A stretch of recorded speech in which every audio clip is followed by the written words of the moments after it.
Good morning, Ma'am and Sir. My name is Marcar Guillermo. I am 33 years old. I am married.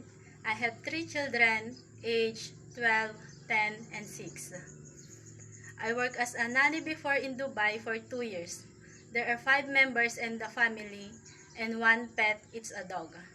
2 adults and 1 elderly, and 2 children, aged 6 years old and newborn baby. I do household chores like cleaning, ironing, washing the dishes, washing the clothes, and taking good care of the kids too. I want to go in Hong Kong to earn money to the better future of my children.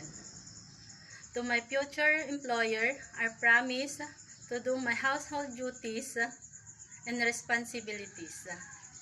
And I promise to finish my contract and willing to renew if my employer wants and needs me. I hope to see you soon. God bless and thank you.